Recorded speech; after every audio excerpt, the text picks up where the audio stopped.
Are we ready? So students, just check the audio video is all is it all good to go? So let's get started. आज मैं पढ़ाऊंगी आपको ITR का जो chapter है ये guaranteed आपको 4 to 6 marks देगा. तो if you see focus on TDS gives you 6 marks, ITR gives you 4 to 6 marks. So here only 10 to 12 marks are covered. You do set off, you will get another question of 4 to 5 marks. So that also gives you 4 to 5 marks. So roughly around 15 to 16 marks can be taken care of by doing TDS, TCS, by doing ITR, and then by doing set off. And residential status also many times it is there a separate question. तो अगर आप 4 chapters करते हो तो I'm sure you can grab your 15 to 16 marks. So 15 to 16 marks can definitely be grabbed by doing residential status, set off, you can do TDS, TCS and ITR. तो आज मैं ITR का चैप्टर पूरा detail में आपको सिखा दूंगी और उसके बाद कल हम उसके क्वेश्चंस करेंगे. So questions जो है that I will share with you tomorrow and then I will yes, so इसके क्वेश्चंस जो है हम कल करेंगे. तो आज फटाक से ये पूरा ITR का चैप्टर अच्छे से रिवाइज कर लेते हैं. So let's get started.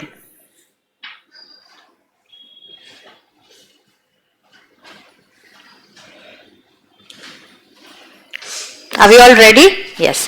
So in ITR chapter, what kind of questions? Ma'am set off के questions में मुझे प्रॉब्लम जाती है all concept by a marathon, but I lack in practical part. Being Rahul, okay. So if you're lacking in practical part, I'll be sharing set off. आप मेरे channel पे जाना, मेरे चैनल पे जाने के बाद आप लोग प्लेलिस्ट ढूंढना knockout round. Go on my channel ये Pooja Date, look for playlist there and if you look for playlist there वहां पे सेट ऑफ के क्वेश्चंस की प्लेलिस्ट आपको मिल जाएगी. So you will get a playlist for set of questions.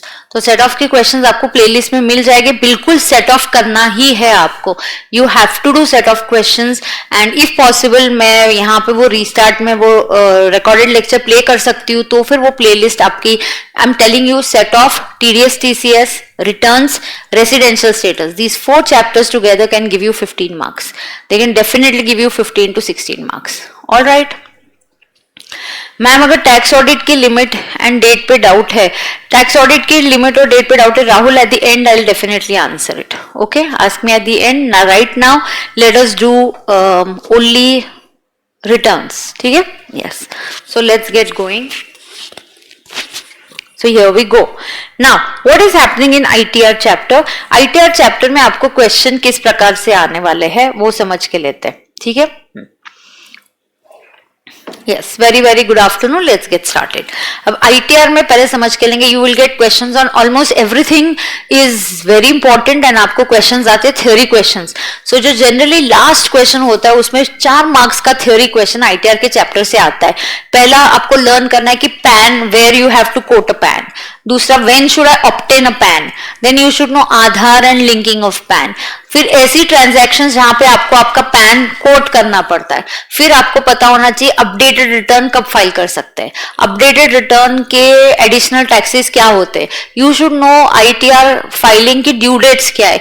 You should know ITR filing is mandatory for whom. You should know किसके लिए ITR filing mandatory है. You should know the due dates. Then you should know अगर मैंने due date के अंदर file नहीं किया, what about belated returns, what about revise returns, what about defective returns. हर एक चीज इस चैप्टर की इंपॉर्टेंट है. हर एक चीज इस चैप्टर की इंपॉर्टेंट है and absolutely this chapter will give you, बार बार आपको बोल रही हूँ, 4 मार्क्स आपको आने ही है और शॉर्ट मार्क्स है, स्ट्रेट फॉरवर्ड क्वेश्चंस है.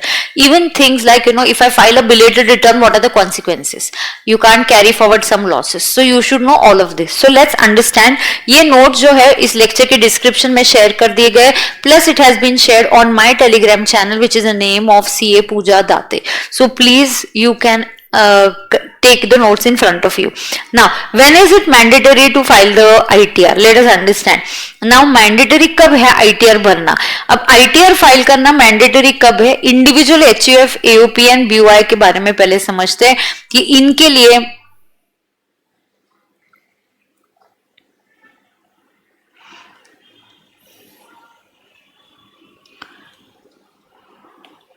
Yes. So let us understand. Individual इनके लिए हमें ITR फाइल, एक ही सेकेंड ना, 1 second.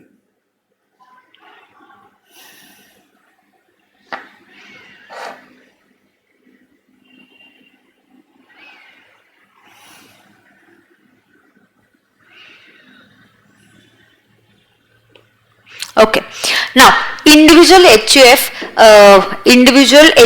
AOP, BOI, AJP. Now, when is it mandatory for them? उनको दो कैटेगरीज में डिवाइड किया, एक based on income, so one is based on income and दूसरा है इररिस्पेक्टिव ऑफ इनकम, मतलब it is mandatory in all the cases, हम आपका इनकम नहीं देखेंगे.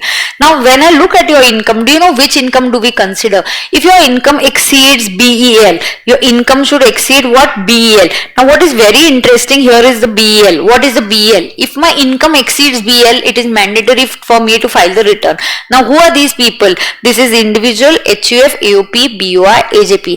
अच्छा, मैम BEL क्या हो सकता है? Please see that question में क्या दिया है. अगर SSC is opting for back, then your BEL is how much? 3 lakhs. How much is the BEL? 3 lakhs. And if SSC is not opting for back, then your BEL is 2,50,000. Or look at the age. SSC is a senior citizen, then the BEL becomes 3 lakhs. Very senior, then the BEL becomes 5 lakhs. So you have to check the BEL. उसके बाद any person whose income, ना ma'am ये कौन सा income लेते, जो भी income है NTI, टेक दी NTI, उसमें क्या ऐड बैक करना है? चैप्टर 6 से डिडक्शन आपको ऐड बैक करना है. So I have to add back the chapter 6 से deduction, then I have to add back 10AA, then I must add back the exemption under capital gains 54 to 54F. तो तीन चीजें मुझे add back करनी है. NTI में I will have to add back deductions under chapter 6A, I have to add back 10AA and I have to add back all exemptions under section 54, 54D, E, EC, EE, 54H, all these exemptions of capital gains I have to add back. And ये जो भी income आएगी, अगर ये income exceeds BEL, then ITR filing is required. So one is it is based on income and the other is it is irrespective of income. So absolutely it is not based on your income, it is irrespective of income. Now in what cases it is important? Now यहाँ पे क्या होता है? My deposits in all the current account with the bank exceeds 1 CR. So my deposits in all the current account with the bank exceeds 1 CR. Okay. Foreign travel expenses more than 2 lakhs. So I am doing foreign travel expenses of how much? More than 2 lakhs. Electricity expenses of more than 1 lakh per annum. Electricity expenses कितना मेरा? More than 1 lakh per annum. And total sales turnover is more than 60 lakhs for a business, more than 10 lakhs for a profession. More than 10 lakhs for a profession. उसके बाद आपके deposits in all savings account is more than 50 नहीं, उधर लिखेंगे 50 और more. एक minute, उधर करेंगे 50 lakhs और more. उधर करेंगे 50 lakhs और मोर. तो एग्जैक्ट 50 lakhs पे भी आपको फाइलिंग, एग्जैक्ट 50 lakhs पे भी आपको यहाँ पे सिर्फ यहाँ पे एक अपडेट करेंगे, वहां पे लिखेंगे 50 lakhs और मोर. एग्जैक्ट 50 lakhs हुआ तो भी 50 lakhs और मोर करना पड़ेगा. 50 lakhs और more deposits in a savings account, 50 lakhs और more in a savings account. Thank you beta, thank you so much. In case of an ROR, ITR filing is mandatory if he holds any bank account outside India. He is a signatory, he is a partner in a partnership firm, he is a signing authority in any bank account, he has any financial interest outside India. If you are an ROR, then ITR filing is mandatory irrespective of your income. So it is mandatory. यहाँ पे ना, यहाँ से even cash शब्द आप हटा देना. More than 1 CR deposits in all current accounts with a bank. So सारे करंट अकाउंट में आपके 1 CR से ज्यादा पैसे जमा हो रहे, डिपॉजिट्स हो रहे वहां पे. उसके बाद आपका राधे राधे शिवांश, ओके, उसके बाद आपका क्या हो रहा है? उसके बाद आपकी इलेक्ट्रिसिटी एक्सपेंसेस 1 लाख से ज्यादा है, फॉरेन ट्रैवल पे 2 लाख से ज्यादा खर्चा है, आप बिजनेस कर रहे हो, your turnover exceeds 60 lakhs, you are into professions, your turnover exceeds 10 lakhs, then you are depositing in savings account 50 lakhs or more. Current के लिए it is more than 1 CR, savings के लिए it is 50 lakhs or more. In case you are a ROR, you are filing ITR is mandatory if you have any signing authority outside India. फिर यहाँ पे आपका income चाहे BL से कम हो, but in cases में आपको ITR filing becomes mandatory. It becomes mandatory. वैसे ही अगर आप एक firm और LLP हो तो हमेशा it is mandatory. You earn 0 rupees, you make a loss, you earn any amount for a firm firm, LLP and company, ITR filing is always mandatory. But as far as individual HUF, AOP, BOI is concerned, we are dividing them into two parts. One based on income, income should exceed BL, and दूसरा mandatory in some cases. You have to learn this mandatory in some cases. ITR का ऐसे एक भी चीज नहीं है जहां पे 2, 3, 4, 5 star mark. Everything is important, and basically just imagine do a few pages of ITR and you're getting your 4 marks guaranteed. TDS, TCS पे आपको मार्क्स मिलेंगे, रेसिडेंशियल पे मार्क्स मिलेंगे, सेट ऑफ पे मार्क्स मिलेंगे. तो ये पक्के से ये चैप्टर्स आपको करके जाना है. अब आ गए. सो यहाँ पे let's understand. Okay, is there any person, so firm, LLP and company, for them ITR filing is mandatory irrespective of ITR filing is mandatory, and that is happening irrespective of your income. उसके बाद is there any category जिनको ITR भरने की जरूरत नहीं है? Yes. तो ऐसे रेसिडेंट इंडिविजुअल हो, सीनियर सिटीजन हो who is about 75 years. If you remember, I have just taught you recently in the TDS chapter कि आपका 194P, सेक्शन 194P में आपका TDS कट हो चुका है. यस, आपका, हाँ, एक मिनट, एक और पॉइंट है. Yes, there is one more point of TDS also. Yes, we'll note that down also. Absolutely yes. अगर आप 8th point here will add in this, there's a 8th point also. Yes, अगर आपका TDS and TCS का amount exceeds, आपका जो TDS cut हुआ है exceeds 25,000, यहाँ पे मिस आउट हुआ है क्या ये point? Okay, so it exceeds 25,000, then आपका somebody has deducted your TDS and TCS of more than 25,000, then you must deduct TDS, and it is 50,000 in case of senior citizen. अगर आप senior citizen हो and somebody has deducted your TDS and TCS of more than 50,000, then you will have to deduct. तो फिर आपको क्या करना पड़ेगा? आपको आपका ITR filing will become mandatory. Correct? Yes, absolutely right. Now, is there any person who need not file the ITR? Yes, if your TDS has been deducted under section 194P, so if you are coming under 194P, तो आपका TDS हमें cut करने की जरूरत, TDS already 194P में cut हो चुका है. You are a specified senior citizen above 75 years, earning only pension and interest income. Remember, इसका हमने क्वेश्चन भी सॉल्व किया है. So then in that case आपको ऐसे व्यक्ति को, सीनियर सिटीजन को रिटर्न भरने की जरूरत नहीं है, because anyways the entire tax has been collected under section 194P. Anyways, this person's entire tax has been collected under section 194P. Correct? Yes. अब आगे जाएंगे. ड्यू डेट्स क्या होती है? You must know there are 3 due dates. There is 31st July, there is 31st October, there is 31st July, and for some clients there is 30th November. But 30th November वाला due date आपको अभी applicable नहीं है, transfer pricing का है, और ये हम सीखते हैं फाइनल में. ना 31st October is corporate assessee. Corporate assessees always take a little more time for audit and completion, and therefore we have given them more time. So 31st October is for companies, always all companies, and then other than non corporates all assessees. देखना यहाँ पे all companies बहुत clearly, I think मेरी जो file है ये बहुत clearly बताई गई है. All companies whether tax audit is there और नॉट देयर, फिर भी आपको ड्यू डेट आपकी 31st October आएगी. देन नॉन कॉर्पोरेट एसएसीज आपकी ड्यू डेट 31st October होगी if you are covered under tax audit और एनी ऑडिट. लाइक LLP में भी ऑडिट होता है, तो अगर वो ऑडिट में कवर हो गए अंडर LLP एक्ट, देन आपको आपकी ड्यू डेट 31st October हो जाती है. You are a partner in a firm, such firm which is already covered under tax audit. तो जब तक firm का ITR फाइनल नहीं होता तो पार्टनर का ITR कैसे फाइनल होगा? So that is why in that case what we do, जो firm की ड्यू डेट होगी वही पार्टनर की भी ड्यू डेट आ जाती है. उसके बाद persons who have not opted for presumptive basis. Okay, so we are talking about persons who have not opted for, yes.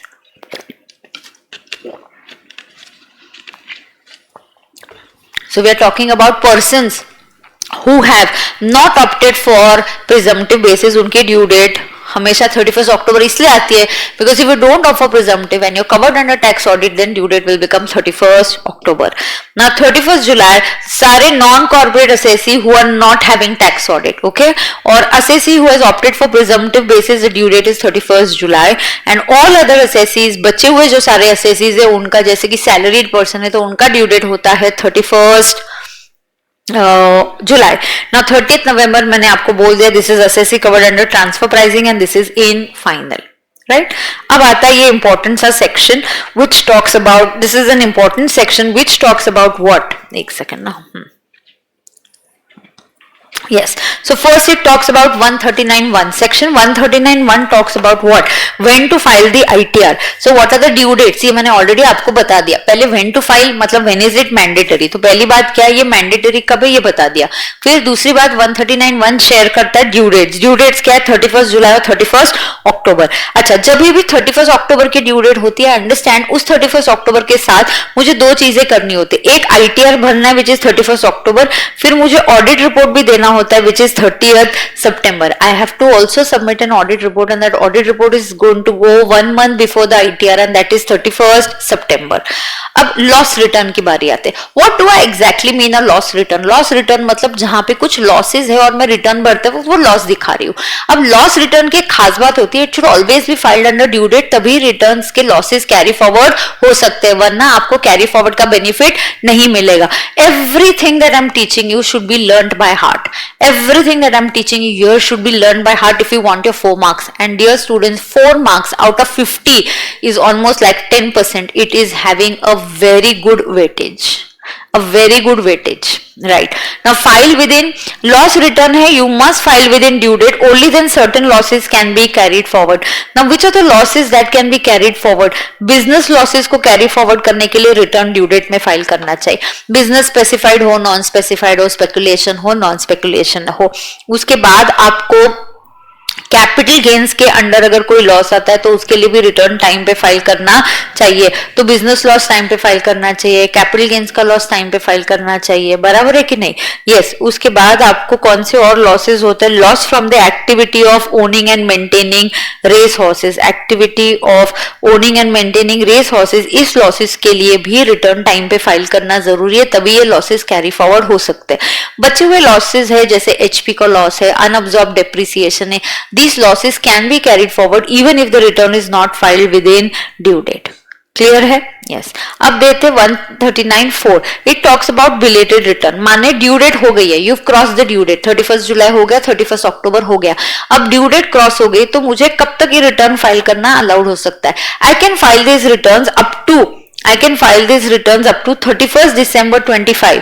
So I can file the returns up to 31st December 25 or completion of assessment. Now completion of assessment को आप detail में final में पढ़ते हो, but फिर भी मैंने completion of assessment readymade ये डेट है तो दे सकते हैं. अच्छा, completion of assessment बोला है, assessment year नहीं बोला है. तो पहली बात तो इसमें मिस्टेक मत करना, this is not assessment year, it is completion of assessment. Assessment का मतलब होता है इनकम टैक्स ऑफिसर ने आपका चेकिंग कर लिया. You know, I always tell you in the exam in the class कि आपको ना बोला गया कि चलो आप सबमिशन करो, पेपर दो, टेस्ट दो. आपने टेस्ट नहीं दिया तो आपके पास परफॉर्मेंस के बेसिस पे टीचर आपका असेसमेंट कंप्लीट कर देगी, चेकिंग कंप्लीट कर देगी, है ना? तो अगर आपका चेकिंग कंप्लीट हो गया, अब टेस्ट पेपर देके फायदा नहीं है. तो आईटीआर कब तक बिलेटेड फाइल हो सकता है? 31 दिसंबर 25. माने पीवाई 24-25 है, इसका एंड कब, ईयर खत्म हो रहा है 31 मार्च 25 को. उसके बाद आपको टाइम दिया था कि भाई तुम जुलाई 25 के केस में हो या 31 अक्टूबर की केस में हो, तो आपको रिटर्न इस डेट तक फाइल करना है. ये नहीं किया आपने तो आप कब तक जा सकते हो? दिसंबर तक. दिसंबर और completion of assessment by the income tax, assessment year नहीं है, completion of assessment by the income tax officer which ever is earlier. Repeat with me, revise with me, watch this lecture at least 6 to 7 times. बार बार आप देखो तो आपको learn हो जाएगा. बिल्कुल आईटीआर की एक एक बात आपको लर्न करके जानी ही चाहिए. उसके बाद इम्प्लीकेशंस क्या है इसके? अगर तुम बिलेटेड रिटर्न भरते हो तो बिजनेस लॉस कैरी फॉरवर्ड नहीं होगा. ये चाहे स्पेकुलेशन हो, चाहे 35 एडी वाला लॉस हो, कोई भी अदर बिजनेस लॉस हो, it can not be carried forward. Capital gains के अंडर लॉस आने वाला कैरी फॉरवर्ड नहीं हो सकता. Losses from the activity of owning and maintaining race horses carry forward नहीं हो सकता. इस पे थ्योरी क्वेश्चन आता है, सब पे थ्योरी क्वेश्चन आएगा. सो you will get a theory question which losses can be carried forward. तो आज आपको बिल्कुल लर्न करना है, तभी मेरे साथ कल ये पूरा क्वेश्चंस आपको मेरे साथ करने हैं, ठीक है? ओके. सर्टेन और एक चीज, तो ये लॉस कैरी फॉरवर्ड नहीं होगा, लेकिन कुछ लॉसेस कैरी फॉरवर्ड हो सकते हैं, जैसे कि एचपी लॉस, अनअब्सॉर्ब डेप्रिसिएशन, ये लॉसेस कैरी फॉरवर्ड हो सकते हैं. आईओएस का तो लॉस कैरी फॉरवर्ड हो ही नहीं सकता. आईओएस में एक ही लॉस है, that is loss from the activity of owning and maintaining race horses, जो कैरी फॉरवर्ड हो सकता है, और उसके कैरी फॉरवर्ड के लिए भी रिटर्न टाइम पे भरना जरूरी है. अरे हो के नहीं? अब उसके बाद सर्टेन डिडक्शंस आप क्लेम नहीं कर सकते, 10AA वाले नहीं क्लेम कर सकते, और ये इनकम बेस्ड माने 80QQB, 80RRB and 80JJAA. So if you want to claim these deductions, your ITR return has to be filed within the due date. तो ये आपको बिल्कुल within due date फाइल करना है, तभी आप इसके क्या क्लेम कर सकते हो, तभी आप इसका डिडक्शंस क्लेम कर सकते हो, वरना ये डिडक्शंस क्लेम नहीं कर सकते, वरना आप ये डिडक्शंस क्लेम नहीं कर सकते. So is that clear? So what are the consequences? Is there any other consequence? Yes, there is another consequence also. And what is that other consequence? The other consequence is that आप अगर belated return भरते हो तो आपको, अच्छा क्या हम belated return में मेरी गलती हो गई, क्या मैं उसको रिवाइज कर सकती हूँ? Yes. बिलीव मी, ये लेक्चर आपको 6 से 7 बार देखना है, मैं जो बोल रही हूँ एक एक शब्द लर्न करके जाना है. If you want to clear this exam, ITR का chapter learn by heart and go, so that you gonna get a theory question of 4 marks on this. ये कंफर्म्ड होता है. ITR, residential status, TDS TCS and set off, ये 4 chapters can give you 15 marks. So please note this down. Set off, TDS TCS, residential status and ITR. These chapters can give you 15 to 16 marks. तो ये chapters आपको 15 से 16 marks दे सकते हैं. So there's a possibility of 15 to 16 marks. फिर MCQ अलग है, 15 marks का क्वेश्चन अलग है. तो ये चैप्टर्स पे भी बहुत अच्छे से आपको फोकस करना पड़ेगा. ना अगर आप बिलेटेड रिटर्न भरते हो तो आप क्या ये रिटर्न को रिवाइज कर सकते हो? जी हाँ. अगर आप बिलेटेड रिटर्न भरते हो तो 234A का इंटरेस्ट आएगा. अगर आप बिलेटेड रिटर्न भरते हो आपको लेट फी देनी पड़ेगी. Late fee is learn by heart 234F. Belated return के साथ लेट फी जाती है 5000 की, लेकिन if your NTI is up to 5 lakhs, NTI is up to 5 lakh, the late fee will be only rupees 1000. But if your NTI is above 5000, then the late fee will be 5000. Is that clear to everybody? Yes. अब ये हो गया, कौन सा return हो गया हमारा? Belated return. अब सेक्शन 1, ये देखो ये पूरा चार्ट बना हुआ है. ये चार्ट बार बार बनाइए. आप कुछ टॉपिक्स पे आपको फोकस करना पड़ेगा. सेट ऑफ के नॉकआउट राउंड के क्वेश्चंस है, वो बिल्कुल आपने करने हैं. TDS TCS मैंने कवर कर लिया है, ठीक है. हाँ, बट सारे नहीं हुआ. TDS TCS अगर कुछ लगा, कुछ पेंडिंग है, कुछ और भी आप पास पेपर्स और ये कर सकते हो, तो अभी आप सॉल्व कर पाओगे, क्योंकि पढ़ा के मेरा सब कुछ हो गया है. 139.5 revised return. Now returns can be revised. Yes, they can be revised. What is the time limit for revising the returns? Same, 31st December or completion of assessment, and it's not assessment here, it's completion of assessment, मतलब checking by the income tax officer. So 31st December or completion of assessment, whichever is earlier. Ma'am हमें completion of assessment कैसे पता चलेगा? नहीं दिया तो just ignore it. अगर उसकी डेट दी गई है कि assessing officer का इस डेट को checking हो गया, then 31st December or that date, whichever is earlier. Following returns can be revised. Learn by heart. Every word, every sentence has to be learned by heart. They can ask you a question. Which returns can be revised? Which returns can be revised? So, can I revise the original return that is filed under section 139(1)? Yes, I can. Can I revise a belated return? Yes, I can. Can I also revise a revised return? Yes, I can. How many times can I revise a revised return? Any number of times. Yes, but latest within this time limit. Correct? Following returns cannot be revised. Okay, following returns cannot be revised. Very good, Rahul. Following returns cannot be revised. कौन सा? A return that is filed in response to AO's notice. Sometimes AO can observe and say, "Arey, you have not filed the return." He can send you a notice कि please file a return. So when I file a return because of AO's notice, AO का notice आने के बाद मैंने return file किया, तो ऐसे return को हम रिवाइज नहीं कर सकते. ठीक है? So it cannot be revised. So and next return that can not be revise. एक बार आपने अपडेटेड रिटर्न भर दिया, उसको हम रिवाइज नहीं कर सकते. वापस से भी अपडेटेड रिटर्न हम भर नहीं सकते. तो अभी मैं पूरा everything will get covered in this file. Okay, आगे देखो. अब आता है अपडेटेड रिटर्न. इसकी सेपरेट शीट है. I will do that. Updated return एक अलग से सेपरेट शीट में कवर्ड है, मैं उसको कवर कर दूंगी. उसके बाद है section 139(9) is defective return. What happens in defective return? कोई तो भी फील्ड है, टेबल है, रिटर्न जो है, कुछ कॉलम्स आप फिल नहीं कर पाए, कुछ मिसिंग है, तो रिटर्न क्या हो गया, कुछ तो डिफेक्ट रह गया, कुछ तो गलती रह गई है, कुछ तो आपकी मिस्टेक रह गई है, तो आई have not filed some part of it, then that return is called as defective return. Then that return is called as defective return. Then AO informs the assessee. तो AO क्या करता है, इन्फॉर्म करता है assessee को, कि क्या inform करता है कि there is some defect. तो जब तक आप बताओगे नहीं, मुझे क्लिक भी नहीं होगा शायद कि डिफेक्ट है, मैंने ना रिटर्न भरा है लेकिन कुछ पार्ट उसमें रह गया है. Okay ma'am, supply, ITC, e way bill, TDS, TCS, debit, credit notes, इन चैप्टर के hand written notes please provide कर दीजिए. Already provided. It is on my Telegram channel, it is on my marathon के उसी लेक्चर के, हर lecture के link पे Sonia they have been provided. Or if you're not getting something, contact on 911-411-26. Oh sorry, 9112114653. तो इस नंबर पे आपको कांटेक्ट करना है. मैराथन पे है बेटा, सब मैराथन के डिस्क्रिप्शन में नोट्स होते हैं, प्लीज चेक कर लो. ओके अब देखना डिफेक्टिव रिटर्न की बारी है. डिफेक्टिव रिटर्न में हम क्या सीख रहे हैं, अब देखना. डिफेक्टिव रिटर्न में हम ये सीख रहे हैं कि कुछ तो डिफेक्ट रह गया. नाम से देखो क्या है, डिफेक्टिव रिटर्न में कुछ तो डिफेक्ट रह गया, नाम से पता चल रहा है.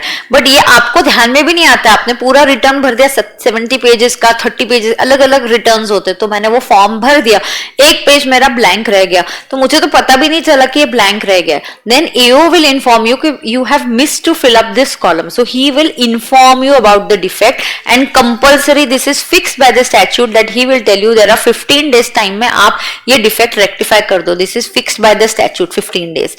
Assessee can ask for more time. Assessee बोल सकता है यार तुमने अभी तो भेजा है, तुम बोल रहे हो 15 दिन में फाइल करो, but then assessee can ask, क्या बोलेगा assessee, can ask you to extend the, can request for extension of the time. If AO feels yes extension possible है, हम दे सकते हैं, तो extension दिया जाएगा. If it doesn't extend then you can't do anything. Then आपको 15 days में ही return भरना पड़ेगा. भरना मतलब करेक्शन करना पड़ेगा, जो पार्ट रह गया उसको फिलअप कर दो. अच्छा मैम, अगर मैंने डिफेक्ट रेक्टिफाई किया ही नहीं तो क्या होगा? Then all consequences of this law and provision or act will apply to you as if you have not filed the return. Okay, as if you have not filed the return. तो जैसे कि आपने return नहीं भरा ऐसे ही माना जाएगा और सारे consequences आपको वैसे ही एप्लीकेबल हो जाएंगे. ठीक है, यस. चलो अब तक के फटाफट मुझे बोलो, रिटर्न किसको भरना मैंडेटरी है? Come on let's revise it. Return भरना किसको मैंडेटरी है? इंडिविजुअल एचयूएफ एओपी को दो पार्ट्स में डिवाइड किया. एक based on income when the income exceeds BL, दूसरा not based on income. 8 situations जहां पे आपको आईटीआर फाइलिंग करना मैंडेटरी है. बेस्ड ऑन इनकम में इनकम कैसे निकालते हैं? चलो फटाफट. एनटीआई में क्या एड बैक करेंगे? 10AA. क्या एड बैक करेंगे? चैप्टर 6 से और all exemptions under 54 to 54F of capital gain, सब कुछ ऐड करके जो भी इनकम आएगा, if it exceeds BEL please आप देखना नॉर्मल, आप आउट ऑफ बैक हो या विद इन बैक हो, तो वो हिसाब से आप बीएल चूज करना. कभी 2.50 हो सकता है, कभी बैक में 3 लाख हो सकता है. सीनियर सिटीजन हो तो 3 होगा नॉर्मल में, वेरी सीनियर हो तो 5 लाख होगा. So you must keep attention on what is your BEL. उसके बाद इररिस्पेक्ट ऑफ द इनकम, ये 8 सिचुएशंस हो गए. तो आपका इनकम कुछ भी हो, you have deposits. Deposits means credit, आपके बैंक में पैसे जमा हो रहे, कैश हो कैसे भी हो, credits. Okay, you have deposits in your current account which is 1 CR और मोर विद अ बैंक. आपका फॉरेन ट्रैवल 2 लाख से ज्यादा है, इलेक्ट्रिसिटी का बिल 1 लाख से ज्यादा है, आपका बिजनेस है और आपका टर्नओवर 60 लाख से ज्यादा है, आपका प्रोफेशन है और आपका टर्नओवर 10 लाख से ज्यादा है, आप आरओ और आपके पास साइनिंग अथॉरिटी या रिटर्न है आउटसाइड इंडिया.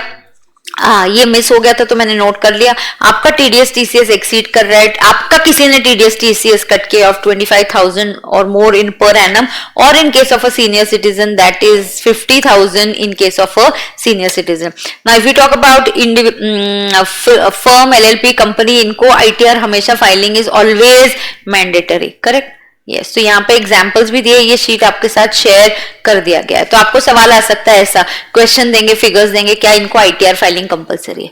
या सिचुएशन देंगे कि मेरा इनकम 0 है बट मैंने फॉरेन ट्रैवल पे 3 लाख का खर्चा किया है, then is ITR filing mandatory, yes. तो आपको इस टाइप के सवाल आएंगे इस कॉन्सेप्ट में से। फिर you must know the due date. So मैंने ड्यू डेट समझा दिए, ये दोनों भी 31 अक्टूबर, 31 जुलाई एंड 30 नवंबर वाला ड्यू डेट हम फाइनल में पढ़ते हैं। फिर अलग अलग टाइप के रिटर्न्स होते हैं। एक होता है नॉर्मल रिटर्न, फिर होता है लॉस रिटर्न। लॉस रिटर्न को ड्यू डेट पे भरना जरूरी है कुछ लॉसेस के लिए, then those losses can't be carried forward. फिर होता है बिलेटेड रिटर्न। बिलेटेड रिटर्न के बारे में कि क्या कॉन्सिक्वेंसेज है, if you file belated return which losses can not B carried forward, ये लर्न बाय हार्ट करना है, इस पे सवाल आता है। फिर आता है रिवाइज। इन दोनों की आपको टाइम लिमिट पता होनी चाहिए। आपको बोलेंगे ओहो mister X forgot to file a return, 31 दिसंबर हो गया, जनवरी न्यू ईयर के दिन उसको याद है oh I have not filed my return, can he file it, no, time limit निकल चुका है। वैसे मेरी कोई गलती हो गई, मुझे अब भी क्लिक हो रहा है, oh my God can I revise it, मुझे गलती जैन में क्लिक हुई, can I revise the return, no. Revise कौन से रिटर्न, क्या बिलेटेड रिटर्न में भी गलती हुई तो रिवाइज कर सकते हैं, हाँ, बट डू इट बिफोर 31 दिसंबर।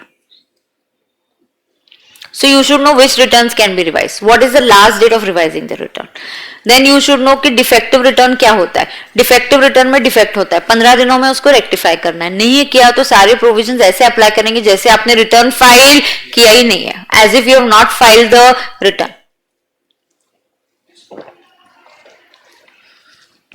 आगे जाएंगे concept of self assessment tax. You all know in advance tax.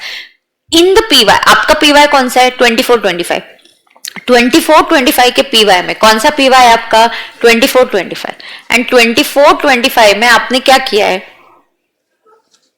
उसी साल के अंदर 24-25 के अंदर ही अगर आपने एडवांस टैक्स पे किया होता, कौन सा टैक्स पे किया होता, एडवांस टैक्स, तो फिर हम क्या करते हैं उसको इसी टाइम में टैक्स पे किया तो उसको एडवांस टैक्स बोलते हैं। इन PY का टैक्स आपने PY में पे कर दिया तो हम क्या करते हैं, नौकर, यस आई रिमेम्बर यू नौकर, you are my students in foundation, yes yes yes I remember. अब सुनना, इनकम टैक्स कैसे होता है, अगर मैंने PY का ही टैक्स PY में पे कर दिया, PY कहां से होता है 1 अप्रैल 24 से लेकर 31 मार्च 25 एडवांस टैक्स। बट अगर मुझे कुछ मेरा टैक्स रह गया और 31 मार्च के बाद पे किया, after 31 March, it is called as asset tax. It is called as asset tax means it is self assessment tax.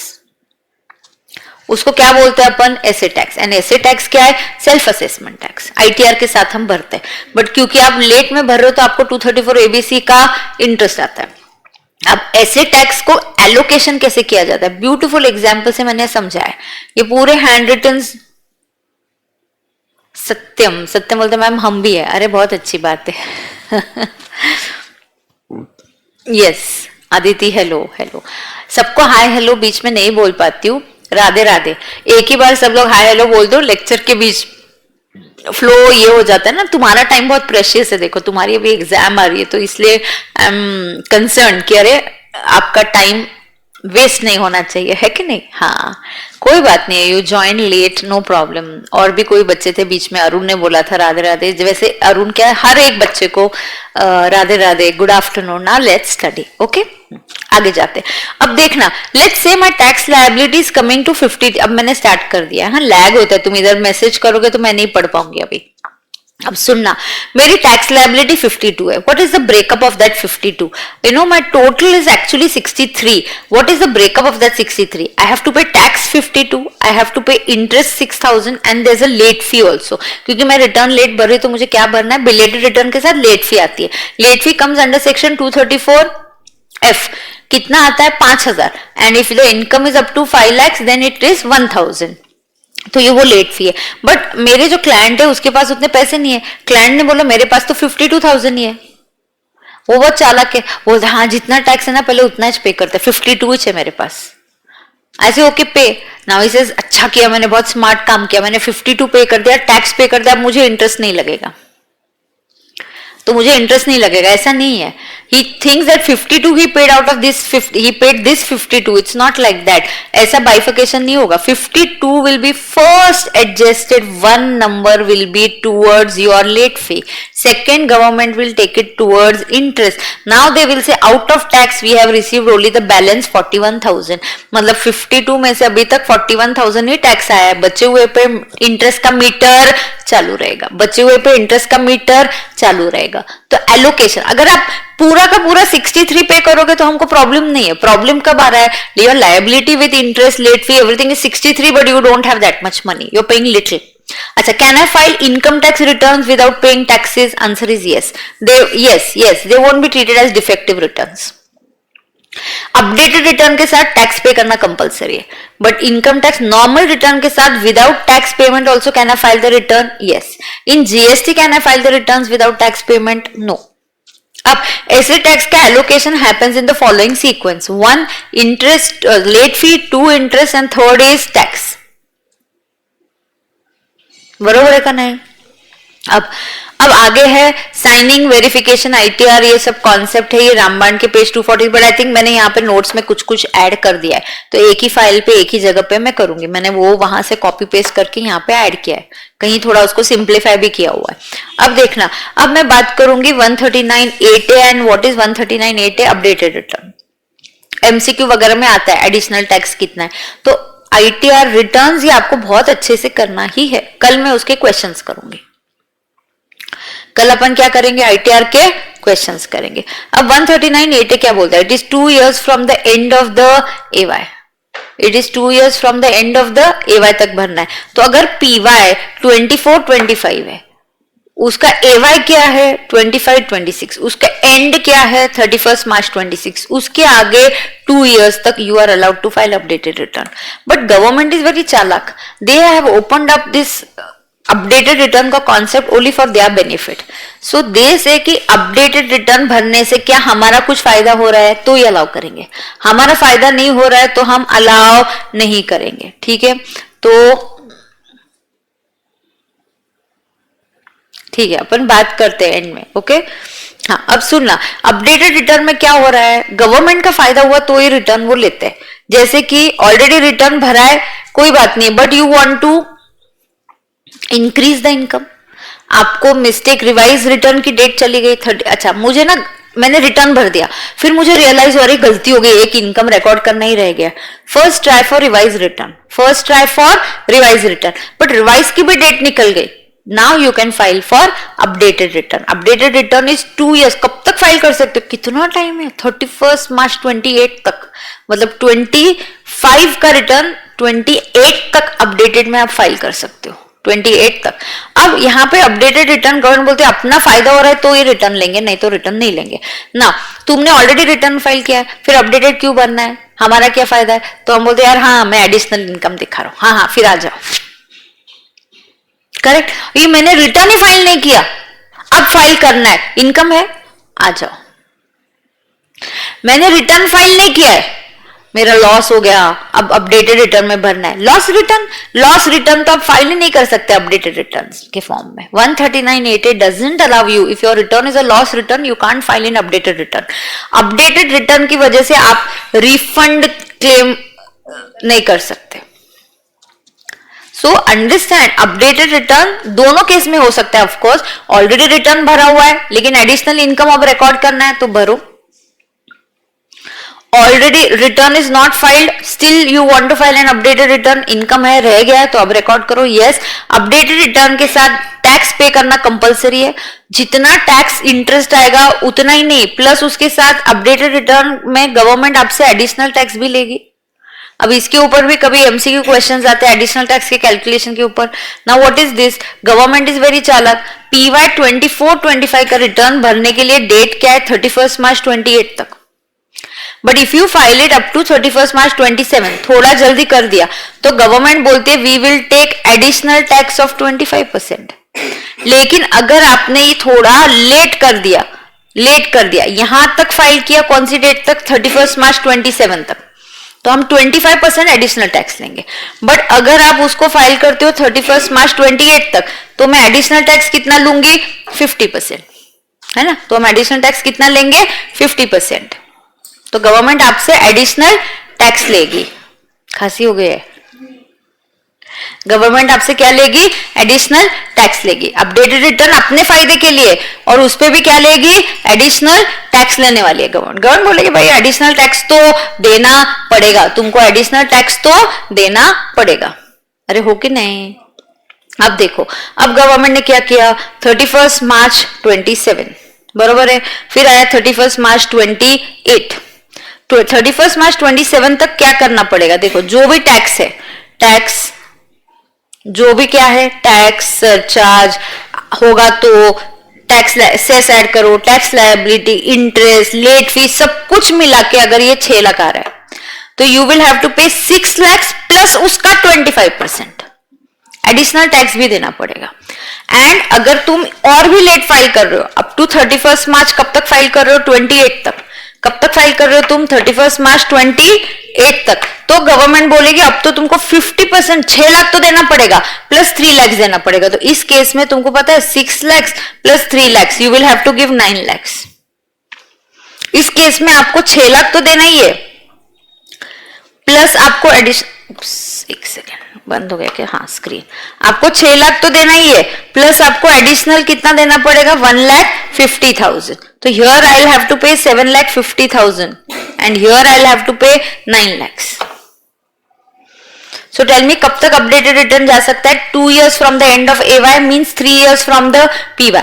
आपका PY है 24-25, उसका AY है 25-26, तो अपडेटेड रिटर्न कब तक जा सकता है? 31 मार्च 28 तक। लेकिन अगर आप अपडेटेड रिटर्न अप टू 31 मार्च 27 पे करते हो, आपको 25% एडिशनल टैक्स देना पड़ेगा।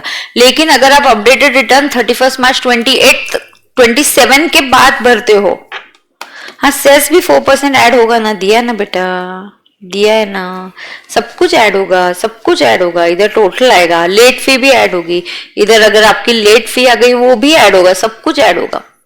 हाँ, अगर मेरा बिलेटेड रिटर्न, अपडेटेड रिटर्न 31 मार्च 27 के बाद और 28 तक भर रहे हो, तो अभी आपकी एडिशनल फी कितनी होगी? 50%। तो आपका एडिशनल फी कितना होगा? 50%।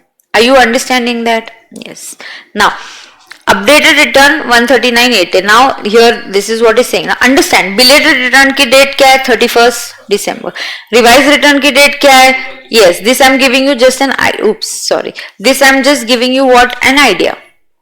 Now what is the idea that I am giving you here? Just see. This is an idea that I am giving you for PY 25-26. Belated return की डेट 31 मार्च 25, रिवाइज रिटर्न की date 31 दिसंबर 25, updated return 2 years from the end of AY means 31 मार्च 28। लेकिन मत रुको 31 मार्च 28, उसके पहले अगर 31 मार्च 27 तक फाइल कर दिया तो 25% एडिशनल टैक्स लगेगा, लेकिन 31 मार्च 28 तक फाइल किया तो 50% एडिशनल टैक्स लगेगा। Is that clear to everybody? Yes. Now who can file an updated return? All. Whether you filed under 139(1) मतलब normal return, 139(3) loss, आपने पहले loss दिखाया लेकिन अभी इनकम आ रहा है, Can I file updated return? Yes. मैंने 139(4) में belated return फाइल किया है, फिर भी कुछ इनकम रह गया, Can I file an updated return? Yes. मेरा रिवाइज रिटर्न हो गया, Can I update that? Yes. But can I updated return be updated again? No. No. Now, no ITR file. Can I file updated return? Yes. Who cannot file? Who cannot file? If the updated return का जो net result है, it is coming in a loss, then you cannot file. If the updated return has a effect of decreasing tax liability, government says don't come to us then.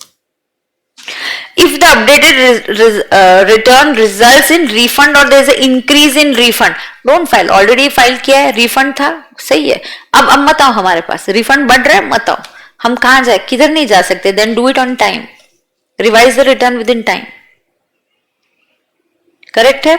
And who cannot file updated returns? यहाँ पे already updated return is filed, क्या है, fourth point में हम add कर सकते, क्या है fourth point? Already updated return is filed, correct. क्या हो रहा है, ऑलरेडी क्या है, या ऑलरेडी अपडेटेड रिटर्न फाइल्ड। नौकर अपडेट बिलेटेड रिटर्न की डेट 31 दिसंबर ही है, 31 दिसंबर है, okay. Now already no ITR, just examples, look at it, already no ITR, can I file updated? Now income 12 lakh आ रहा है, can I do updated return? Yes, ठीक है, I can do it. ITR file किया है, कितना income आ रहा है 10 लाख का। अब मेरा आईटीआर में मुझे फाइल करना इनकम 7 लाख दिखाना है, इससे गवर्नमेंट का फायदा हो रहा है क्या? नहीं। गवर्नमेंट से sorry, don't come to us, no updated return, no ITR file, अभी लॉस आ रहा है, can you go? No, no updated return, updated return can never result in loss. No ITR file. Now I want to file and claim a refund of 80,000. No ITR file. अब तुम आओगे, हम refund, हमारा नुकसान हो रहा है, हम नहीं देंगे। इनकम 10 लाख था, अब इनकम बढ़ के 22 लाख आ रहा है, अपडेटेड रिटर्न फाइल कर सकते हैं? हाँ। अच्छा, मेरा ऑलरेडी लॉस था, अब मुझे लॉस कम करना है, तुम फिर भी फाइल नहीं कर पाओगे क्योंकि लॉस रिटर्न्स हो ही नहीं। अपडेटेड रिटर्न में लॉस आ गया तो वो रिटर्न ही अपलोड नहीं होता है। Updated return can never result in a loss. Now with updated return ये कितनी बार बोला है? 25% एडिशनल टैक्स आएगा, इधर 50% आएगा। 25% कब तक है? Till 31 March. एंड ये 50% कब तक है? टिल 31 मार्च 28 तक। टैक्स कैसे फाइल करना है ये देखो, सब बोला आपको, tax, interest, penalty, fees, total 70,000 है प्लस 25% तो 87,500, यहां प्लस 50 करना है। With example I have explained. Updated return 139.8 है, there is 139.1 normal return, 139.3 loss return, 139.4 belated return, 139.5 revised return, 139.9 defective return, बीच में आ गया 139.8 है updated return।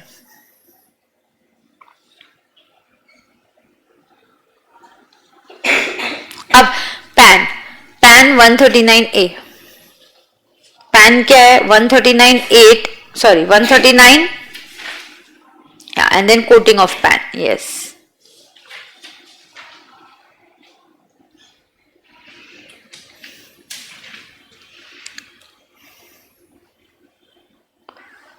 yes, ये मैंने नोट सिंप्लीफाई आपके इसके लिए बनाए थे, क्या बोलते हैं अपन, अपनी मैराथन के लिए।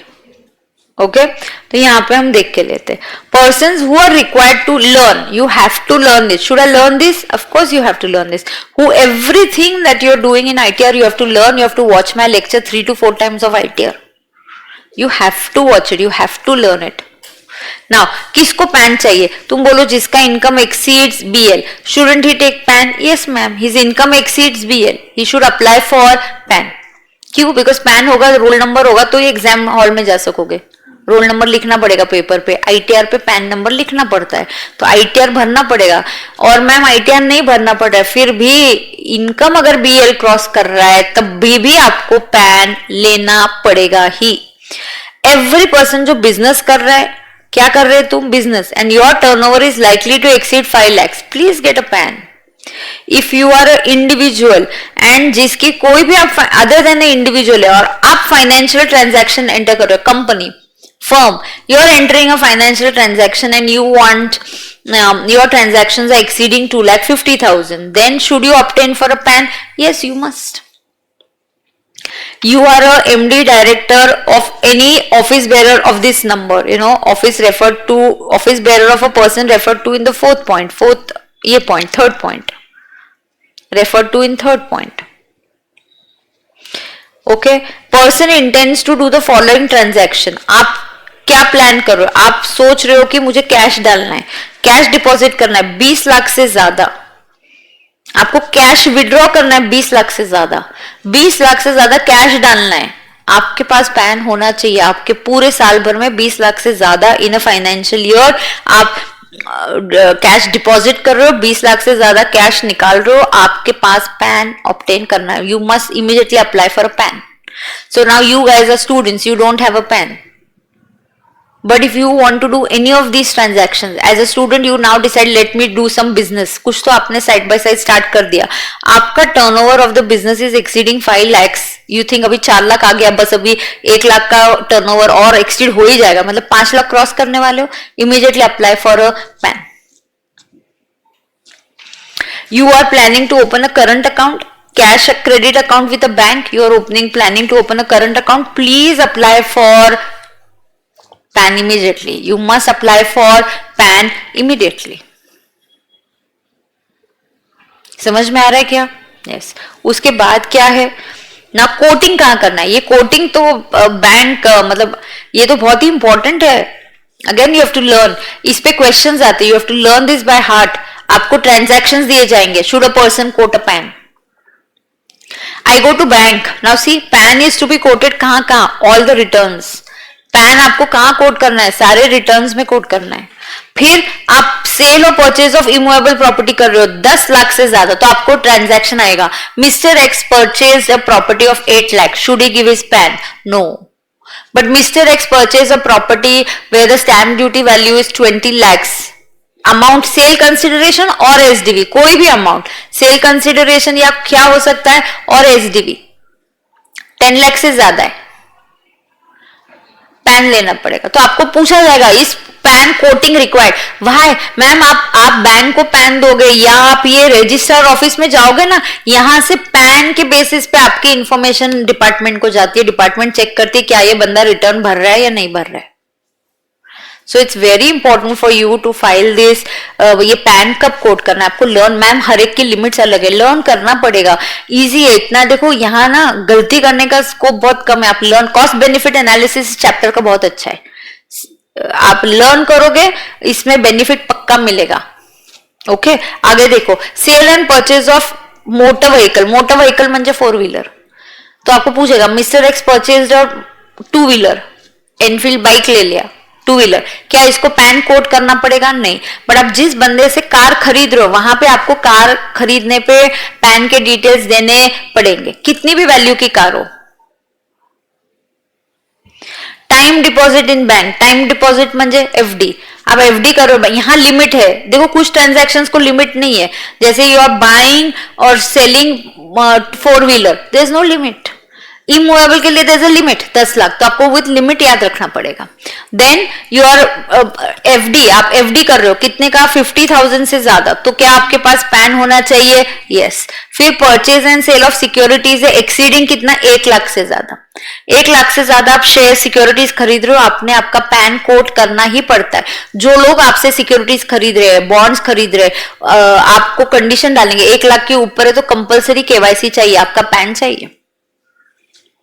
Opening a bank account, demat account, bank is not allowed to open a bank account without taking your PAN. You want to open a demat account, you have to have your PAN. You are buying debentures and bonds of more than 50,000, PAN चाहिए. अब कुछ चीजों में और ध्यान देना पड़ेगा. You are paying a hotel bill of more than 50,000 नहीं है सिर्फ क्राइटेरिया बेटा. Hotel bill of more than 50,000 शब्द क्या है? कैश. तो आपको ये भी याद रखना पड़ेगा कि यहाँ कैश में. तो अगर मैंने होटल बिल 60,000 चेक से दिया, देन क्या पैन रिक्वायर्ड है क्या? No. Then no need, no PAN. Then PAN की जरूरत नहीं है. बट जरूरत कब पड़ेगी? अगर आपने ये कैश में दिया होता. तो अगर आपने 60,000 चेक से पे किया तो no PAN, but you paid this 60K in cash, तो क्या आपको पैन देना पड़ेगा? Answer is yes. तो फिर आपको पैन देना पड़ेगा.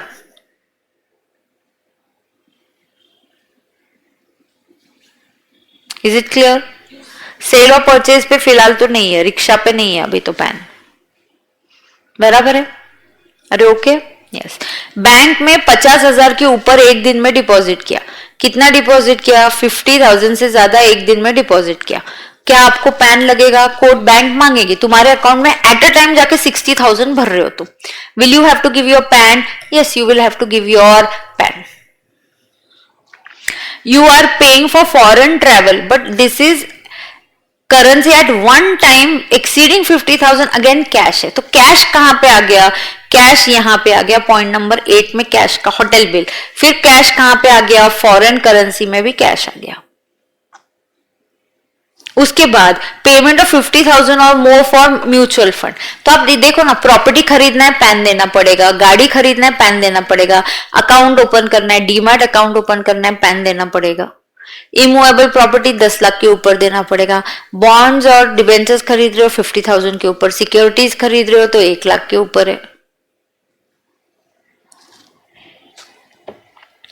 एफडी बना रहे हो 50,000 के ऊपर देना पड़ेगा. कैश डिपॉजिट 50,000 के ऊपर देना पड़ेगा.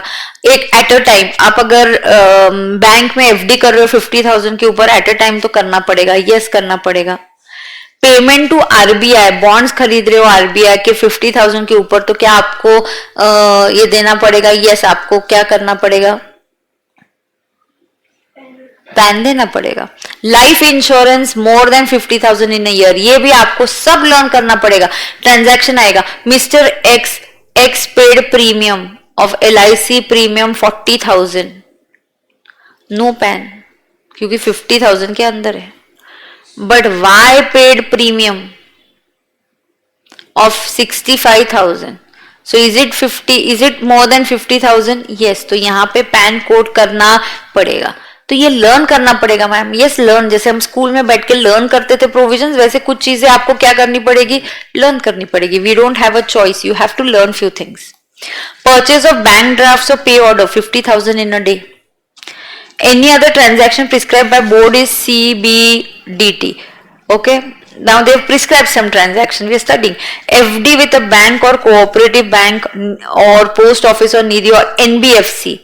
50,000 से ज्यादा कर रहे हो तो करना पड़ेगा, या more than 5 lakhs in a year. One FD of more than 50,000 और 5 lakhs से ज्यादा FD हो गई तो आपको पैन कोड करना पड़ेगा।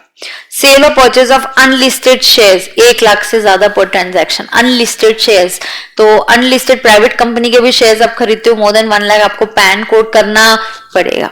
Then person also entering the following transactions, आपको आपका प्लान है 20 लाख से ज्यादा कैश डिपॉजिट करना है इन अ बैंक अकाउंट, आपके बैंक अकाउंट, इन वन और मोर बैंक अकाउंट मिला के आप 20 लाख से ज्यादा कैश डिपॉजिट कर रहे हो, you must quote your PAN. आप 20 लाख से ज्यादा विड्रॉल कर रहे हो, ओपन लेना पड़ेगा। Opening a current account, cash credit, demat account you must have. And I think एक मिस आउट हो गया है, अप्लाइंग फॉर क्रेडिट कार्ड 18 ना, यहाँ पे 19, applying for credit card. So moment you apply for credit card, आपको credit card चाहिए तो you must quote your pan.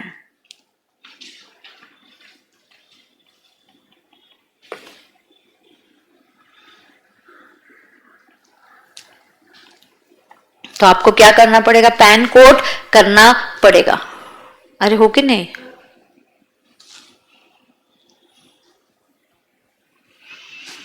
Now Aadhaar, now what is it with Aadhaar? Now Aadhaar के लिए सेक्शन इज 139AA।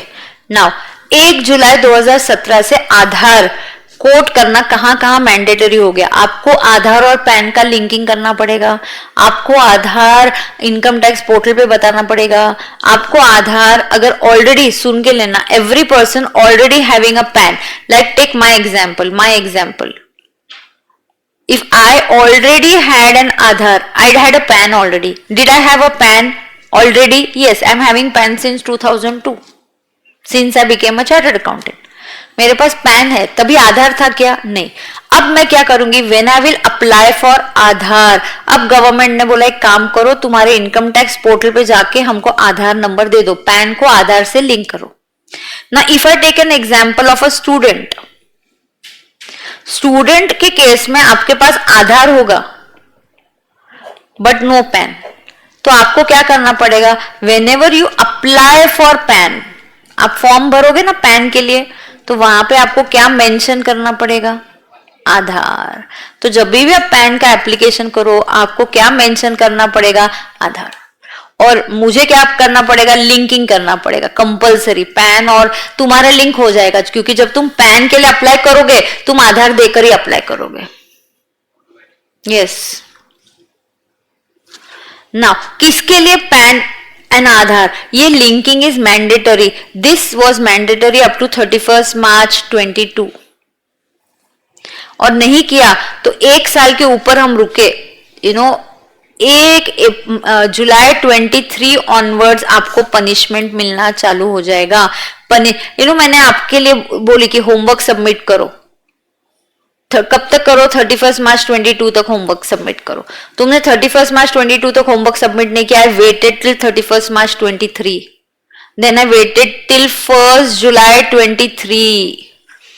देखो, I am waiting and 1 July 23 onwards now I will start giving you a punishment. तो मैंने compulsory, last date क्या है? 31 March 22 क्या है? Last date for linking. for linking Aadhaar and PAN. But last date के बाद also I waited for 1 year. Not only 1 year, I waited till 23. I also waited till July. Then 1 July onwards, ये देखना, ये देखो 1 जुलाई onwards क्या हो जाएगा? 1 जुलाई onwards your PAN becomes inoperative if it is not linked. If not linked, तो आपका pan क्या हो जाएगा? इनऑपरेटिव अगर क्या हो रहा है? It is not linked. Your pan is getting inoperative if it is not linked. और लिंकिंग की लास्ट डेट क्या है? 31 मार्च 22. लेकिन पनिशमेंट इमीडिएटली दिया क्या? नहीं. तो क्लास में एक बच्चा है, अरे तुम होमवर्क करके नहीं, आज आखिरी दिन है, बट फिर भी you come in the class, you से मैम होमवर्क नहीं किया. ऐसे ओके कोई बात नहीं, आज इंपॉर्टेंट टॉपिक चल रहा है ITR, you sit in the class. ऐसे ओके चलो आखिरी के और 5 दिन देती हूँ. लेकिन 5 दिन तक मैंने बोला और भी तुम्हारा लास्ट डेट क्रॉस हो गई, फिर भी I am loving you, but then I will give you punishment. Then I say बस हो गया, अभी 10 दिन के बाद भी तुम नहीं कर रहे हो, now you leave the class. So your pan becomes inoperative. End moment pan becomes inoperative, तुम इनकम टैक्स के लिए गायब हो गए ना. तुमको रिफंड नहीं मिलेगा, तुम रिटर्न नहीं भर सकते, तुम्हारा प्रोसेसिंग नहीं होगा. पैन नहीं है तो TDS you will have to cut at a higher rate. It's a very big thing. Now let us understand to whom. Now ये already आएगा कि provisions of explain about Aadhaar and PAN linking. तो Aadhaar and PAN linking is last date is 31st March 22. If it is not done, then from 1st July 23 the PAN becomes inoperative. For whom this provision is not applicable? Those who don't have a PAN, those who don't have an Aadhaar. Aadhaar is not required for senior citizens who are 80 years and above. They're already too old. Don't bother them. They're going to, I don't know how many years they live, we don't know, let them be as it is, no problem. So they're 80 years and above, तो आपको does not apply to a person who is in Jammu Kashmir, Meghalaya, Assam. you're a NR और आपका as 80 years and above है. आप NR हो, आप इन 3 states में रह रहे हो और आप इंडिया के सिटीजन नहीं हो. ये 4 केसेस पे आपको आधार नंबर ही लेने की जरूरत नहीं. आप जब आधार नंबर ही नहीं लोगे तो आप उसका लिंकिंग करने का सवाल ही नहीं आता है.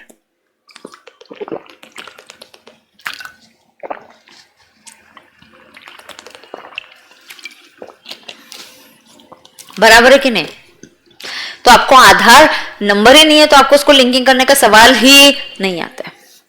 अब आगे नाउ, अच्छा बीच में ऐसा हुआ था कि आधार एनरोलमेंट, ये मैंने क्लास में फिर भी कवर किया. जो दो students who have done the 11th March batch with me, I have already taught you this amendment.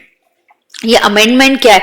आधार, जिनके पास आधार नहीं है तो दे वर सेइंग आप आधार का क्या कर सकते हो? एप्लीकेशन, आधार एनरोलमेंट का आईडी, मतलब उसका एप्लीकेशन नंबर भी डाल सकते हो.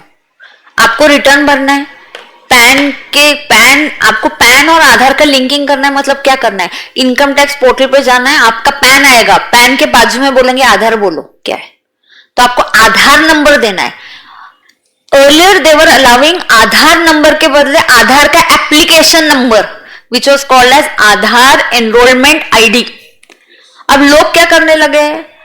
तेरा आधार एनरोलमेंट आईडी चल मुझे दे दे, आई यूज इट. तू तेरा आधार नंबर यूज कर, मैं तेरा एनरोलमेंट आईडी यूज करता हूं. इतना लोग जुगाड़ करते, तो अभी गवर्नमेंट ने बोला सॉरी कैंसल. पैन के अगेंस्ट आधार ही चाहिए उसको लिंकिंग करने के लिए.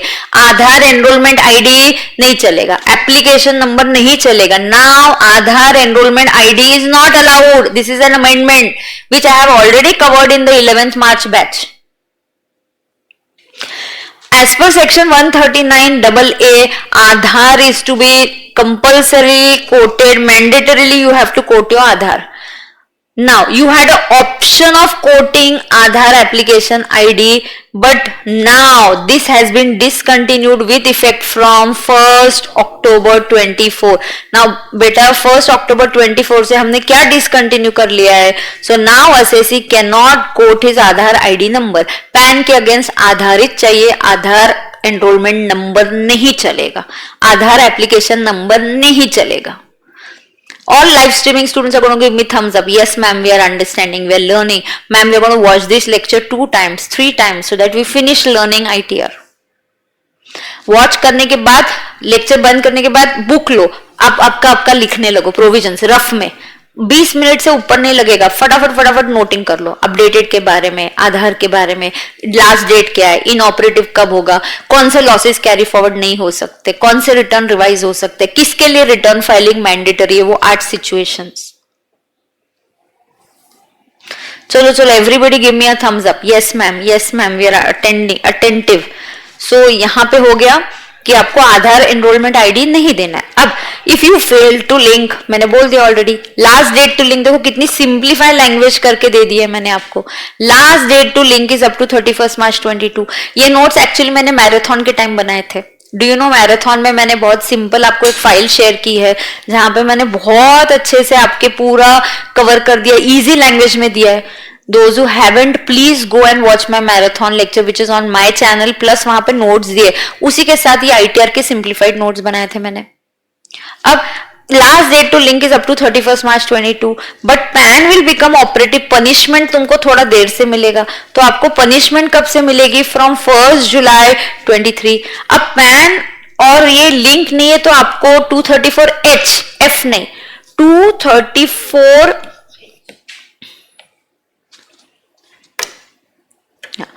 234H कब लगता है? When Aadhaar A plus pan linked नहीं होगा तो। एंड 234F कब लगता है? बिलेटेड रिटर्न के साथ फी लगती है। इस बिलेटेड रिटर्न की फी रिटर्न के साथ 5000 और 1000। यहां इसकी फी कितनी है? 2 है, 500 और 1000। This is Aadhaar plus pan linking नहीं किया तो। और ये 234F is for belated return. तो बिल्कुल मिक्स नहीं करना है, लेकिन लर्न करके जाना है। तो 500 रुपए was the fee till 30th June 22। And after that today also ma'am I have not linked my PAN and Aadhaar, can I do it? Yes, pay 1000 rupees penalty and you can link it. Moment I link it, now see what happens if PAN becomes inoperative. Now understand, and also I think यहाँ पे वो point नहीं होगा, मैं add कर दूंगी. Okay, wait, now if PAN becomes inoperative, then this section 114 AAA will apply. Then what will happen? You will not be able to file the returns. Returns can not be processed, refund issue नहीं होंगे, कोई pending proceedings, defective return, कोई आपके against कुछ नहीं होने वाला, कोई पेंडिंग प्रोसीडिंग्स नहीं होने वाली है। Tax will be deducted at a higher rate for PAN. Correct है ना? Of course I missed out I think एक पार्ट कि अगर आपने आधार इन्फॉर्म कर दिया, इफ आधार इज इंटीमेटेड, चलो मैम गलती हो गई, हमने नहीं किया, हमारा पैन इनऑपरेटिव बन गया। अब क्या होगा? Your pan became inoperative. बोलो क्यों इनऑपरेटिव हो गया? अरे बोलो ना, पैन क्यों इनऑपरेटिव हो गया? PAN became inoperative because, correct, it became inoperative. After that you gave Aadhaar. उसके बाद आपने क्या किया? After that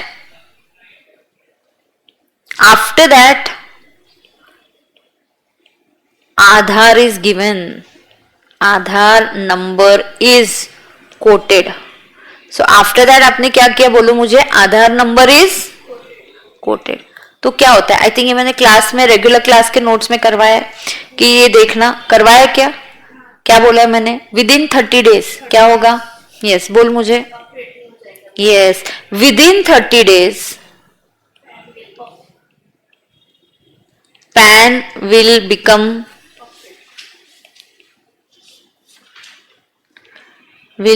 operative. Within 30 days your PAN will become operative. Is that clear? Within 30 days आपका PAN क्या हो जाएगा? Operative हो जाएगा। अब अटेंडेंस अच्छा है। आई थिंक बच्चे थोड़ा सा लेट ज्वाइन करते हैं, then they catch up with me.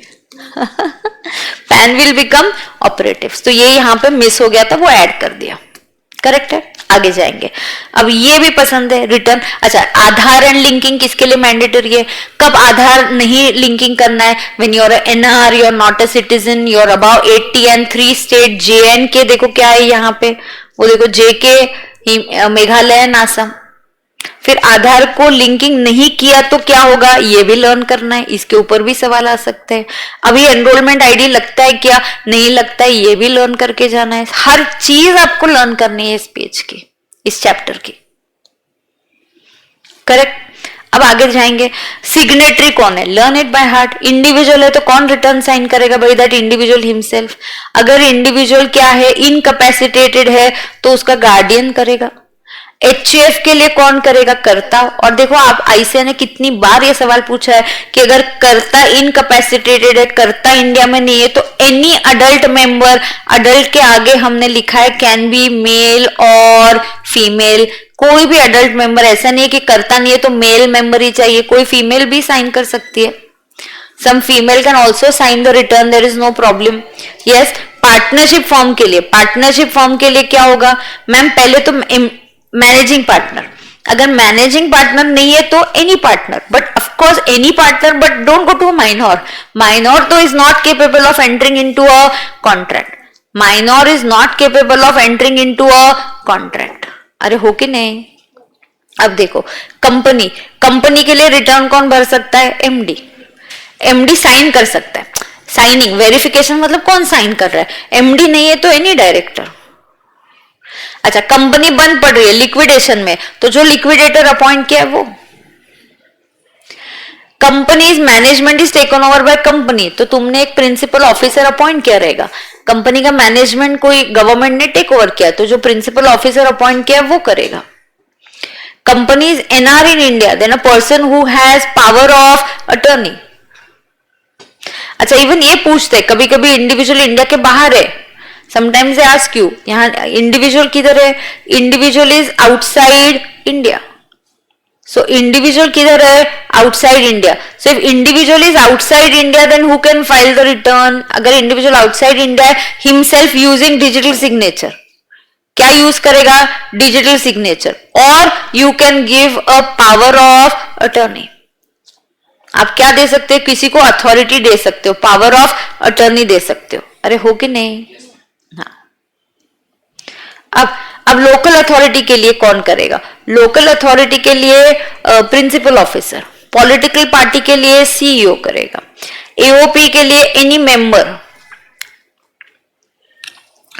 Any other person के लिए सम अदर कॉम्पिटेंट पर्सन, ठीक है। एलएलपी के लिए डेजिग्नेटेड पार्टनर, डेजिग्नेटेड पार्टनर नहीं है तो एनी पार्टनर। फिर से उन्होंने बोला अगर आपका एलएलपी, आपकी कंपनी बैंक्रप्सी कोड में जा रहा है, एनसीएलटी में जा रहा है, करेक्ट है, yes, national company law tribunal में आप जा रहे हो, एनसीएलटी, देन जो भी प्रिस्क्राइब पर्सन अपॉइंट किया वो भी कर सकता है रिटर्न साइन। इस पे भी क्वेश्चन आते हैं। A company which has applied for insolvency, then a professional is appointed under the bankruptcy code, that person can sign the ITR. लेकिन ITR साइन करना जरूरी है, if it is not signed it will be void ab initio। अच्छा, एक और बात, minor है, minor is incapacitated, तो उसके बिहाफ पे गार्डियन, पेरेंट्स करेंगे। वैसे ही माइनॉर के पास अगर ये पैन कोट करने वाले ट्रांजैक्शंस होते हैं, इस ट्रांजैक्शन में किसका होता है, ये माइनॉर, तो माइनॉर बोलते हैं मेरे पास पैन नहीं है, तो can I give pan of parents, yes you can, minor can give pan of his parents. he doesn't have a PAN, it's okay, you can quote a PAN of your parents। बरोबर है का नहीं है। आगे जाएंगे। अब tax return प्रिपेयरर्स, tax return प्रिपेयरर्स ये scheme है, इन टैक्स रिटर्न प्रिपेयरर्स को उल्टा पैसा इनकम टैक्स देती है कि जाओ लोगों से रिटर्न भर के आओ। Tax return preparers only individual and HUF can file their returns। now who can file and who cannot file ये बहुत जरूरी है। कौन फाइल कर सकता है, सिर्फ individual and HUF can file their returns with TRP, company नहीं जा सकती है। So question is can a company file return through TRP? No, answer is no. Who can file, only individual and HUF। Also उसमें भी TRP cannot file, filing is not available if you are covered under tax audit. बराबर है क्या। आप किसका TRP, किसके return भर सकते हैं, सिर्फ इंडिविजुअल एंड HUF, वो भी ऐसे individual and HUF who are not covered under tax audit. The scheme is let down. अच्छा मैम कौन TRP बन सकता है, मैं बनूं क्या CA बन के, जरूरत नहीं है। हाँ, तुम्हारा सीए इंटर हो गया है, then you can go and try for TRP. Side by side आपको करना है तो आप टीआरपी का एक एग्जाम दे सकते हो और आपको ट्रेनिंग दिया जाएगा, फिर आप टीआरपी बन सकते हो। कौन टीआरपी नहीं बन सकता? सीए की जरूरत नहीं है, सीएस को जरूरत नहीं है, बैंक में एम्प्लॉई है वो नहीं कर सकता, आप कहीं पे जॉब कर रहे हो वो नहीं कर सकता, आप कहीं पे ऑलरेडी जॉब कर रहे हो, आप क्यों टीआरपी नहीं बन सकते? फिर आप जॉब पे फोकस करो। TRP can be who, TRP can be A individual other than, ये लोग टीआरपी नहीं बन सकते, नॉट अ टीआरपी। ये लोग क्या कर सकते हैं? Not a TRP, you can not be a TRP. CA cannot be a TRP. If you are an employee somewhere, you can't be a TRP. आप एडवोकेट हो, नहीं बन सकते। आप बैंक के ऑफिसर हो, बैंक में जॉब करो, आप टीआरपी नहीं बन सकते। टीआरपी के लिए आपको कुछ एजुकेशनल स्कीम्स दी जाएगी, वो करनी पड़ेंगी। वो करने के बाद आपको क्वालिफिकेशन ट्रेनिंग दिया जाएगा। Correct. Now individual holding bachelor degree recognised और pass inter exam of ICAI, ये आप टीआरपी बन सकते हो। बराबर है क्या? CBDT has prescribed that qualification, तो आप टीआरपी बन सकते हो। करेक्ट है। तो बहुत बार आएगा mister X covered under tax audit.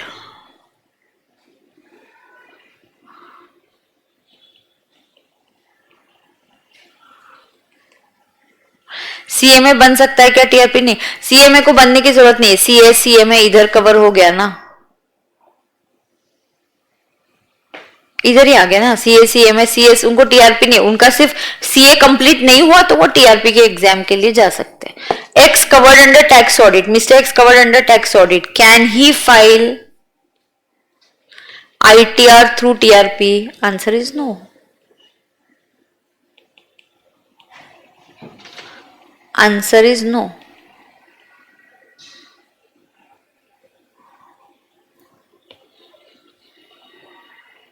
बराबर है क्या? हे हो गया? कितनी देर में हो गया?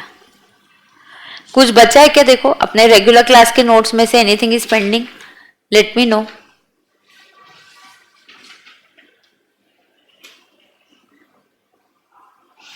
Anything is pending, just go through.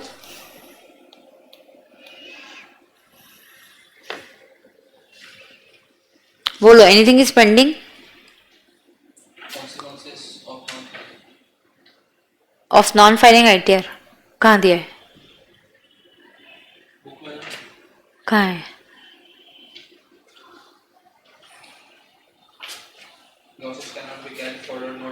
हाँ, कॉन्सियस नॉट फाइलिंग बिलेटेड, तो वो हो गया ना इधर।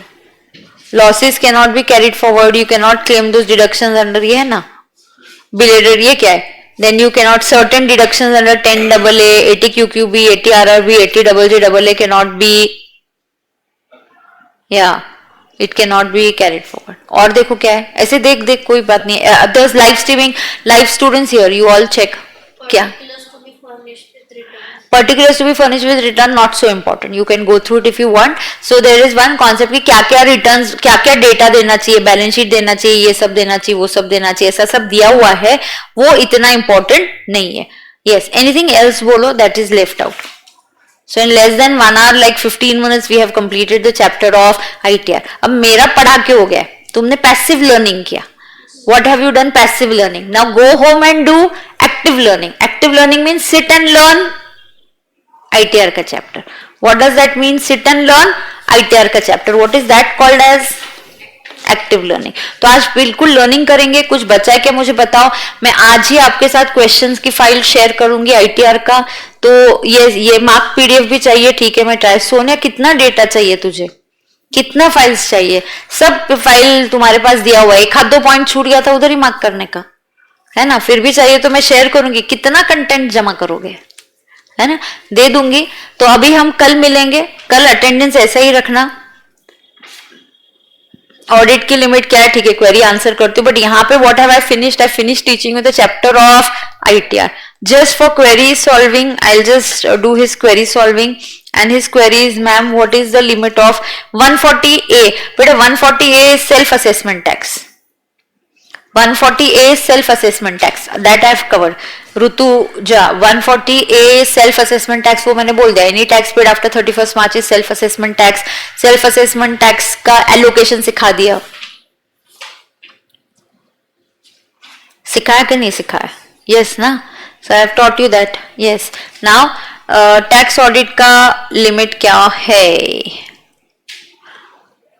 ओके वेट, एक्स्ट्रा एक पेज ले लेती हूँ, फिर वो डिलीट कर देंगे. हाँ ये देखो, टैक्स ऑडिट का लिमिट क्या है. पीजीपीपी के चैप्टर में बहुत अच्छे से समझाया है राहुल मैंने, बट ठीक है, here I will tell you. Tax audit में अगर आप प्रोफेशनल्स हो तो फिर if your turnover exceeds 50 lakhs, अरे हाँ ना, एंड समटाइम्स मैराथन के नोट्स में से बताऊंगी, मैराथन के notes, superb notes, nothing like it, nothing like the marathon notes, just nothing like the marathon notes. यहाँ पे देखेंगे डीटी के adjustments, here is that adjustments. ये देखो tax audit, nothing like it. I think नौकर you need to just do little bit of independent papers solving and थोड़ा सा test दे दे, तो आई थिंक उतना कर लेगा तो यू विल बी सॉर्टेड. ये देखो यहाँ पे मैंने आपका ये देखना, ये देखो tax audit. Tax audit is in 3 cases. पहले बिजनेस टर्नओवर 1 CR क्रॉस करेगा तो टैक्स ऑडिट आएगा. लेकिन कुछ लोगों को 1 CR का क्राइटेरिया अप्लाई नहीं करेगा, 10 CR का. बट 10 CR का criteria comes with 2 conditions. What are the 2 conditions? दोनों सेटिस्फाई होना चाहिए. 5% within total receipts and cash receipt जो है must be within 5% of total receipts, and cash payment जो है must be within 5% of total payments. तो मेरा जो टोटल पेमेंट है, रिसीट का मतलब क्या है? ग्रॉस रिसीट प्लस, ग्रॉस मतलब टर्नओवर प्लस कैपिटल रिसीट. तो मेरे जो भी कैश में आए पैसे हैं, टोटल जो पैसे आ रहे हैं उसके 5% के अंदर होना चाहिए. मेरे कैश का पेमेंट 5% ऑफ टोटल पेमेंट्स होना चाहिए. ऐसा हुआ तो उस बिजनेस को क्राइटेरिया 10 CR है. तो कभी क्राइटेरिया 1 CR है, कभी क्राइटेरिया 10 CR है. 10 CR का क्राइटेरिया पहले चेक करो. 10 CR का 2 कंडीशन के साथ आता है, वो सेटिस्फाई हुई 2 कंडीशन तो क्राइटेरिया 10 CR है. तो जिनके लिए क्राइटेरिया 10 CR है उनका 10 CR क्रॉस हो गया तो टैक्स ऑडिट. जिनके लिए क्राइटेरिया 1 CR है उनका 1 CR क्रॉस हो गया तो टैक्स ऑडिट. वैसे ही प्रोफेशनल्स के लिए क्राइटेरिया इज 50 lakhs, ओनली 50. वो 75 lakhs कहाँ पे? वो प्रिजम्पटिव में.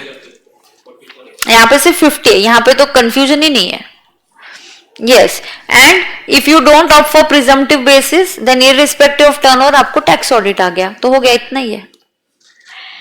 तो business sometimes 1 CR, sometimes 10 CR. Professionals 50 lakhs. Not opting for presumptive irrespective of turnover tax audit. अब business में when is it 10 CR? 10 CR comes with 2 condition. 2 condition क्या है?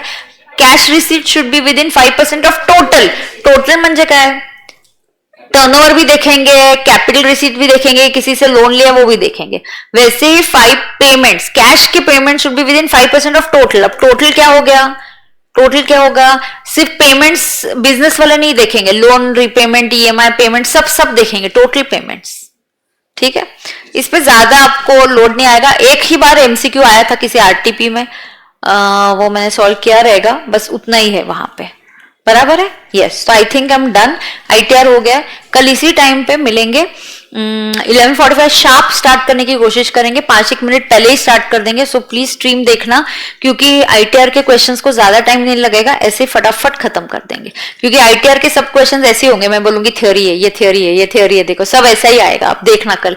तो ITR के क्वेश्चंस आपको कल मिल जाएंगे. आप आज एक्टिव लर्निंग करना, पैसिव लर्निंग हो गया. ये लेक्चर खत्म होने के बाद सारे बच्चे एक्टिव लर्निंग करेंगे, फिर लेक्चर पे आएंगे और कमेंट्स डालेंगे, ma'am active learning done, active learning done. तो आपको वो रहेगा कि नहीं, मैम ने बोला है एक्टिव लर्निंग करना और फिर कमेंट डालना है एक्टिव लर्निंग किया. एक्टिव लर्निंग मतलब खुद से लर्निंग करना, पैसिव लर्निंग मतलब मेरे साथ करना. अब एक्टिव लर्निंग करो, कल एकदम मस्त will rock and we will solve all ITR questions. तो TDS TCS ITR residential set off is going to give you 15 marks. Yes, ठीक है. यस मैम, सैलरी में 1722 वाला परक्विजिट कौन सा है? 1722 कौन सा है? आपने लिंक शेयर की है, जिसकी आपने लिंक, जिसकी link share, that is not 1722, it is 1772. Okay, 1727 है वो, 1727. It is not that important, but that's your call, you want to do it or no. उसकी लिंक शेयर की हुई है, एक बार जस्ट गो थ्रू करो, ज्यादा उसको लोड करने की जरूरत नहीं है. ठीक है.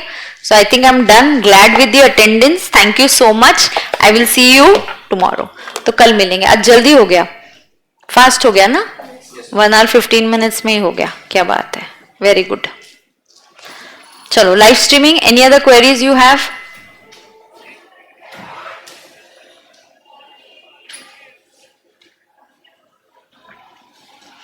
नहीं, और कोई क्वेरी नहीं है? जीएसटी के लिए गाइड कीजिए। जीएसटी तो nothing like it. My 50 important questions of knockout round, 50 important questions of knockout round, ठीक है। यस, अभी आई थिंक इसके बाद लेट वी कैन हैव 1 और 2 सेशंस ऑफ एमसीक्यू। आईटीआर लेंगे और उसके बाद एमसीक्यू करेंगे, तो आई थिंक पूरा इनकम टैक्स कंप्लीट हो जाएगा फिर आपका। यस, कल भी मैं 11:40, क्या होता है sometimes I am not able to start at 11:45 because I have an existing batch. मेरी 11 बजे एक बैच रहती है, मैं इधर ही रहती हूँ क्लासरूम पे, बट वो बैच के बाद कभी डाउट सॉल्विंग होता है। Some students have come to meet me, sometime parents have come to meet, so then I have to meet and then I have to eat a little bit in between and I have to come, so that is why. But tomorrow I will start at 11:45 only, ठीक है। यस, चलो okay then, tata bye bye.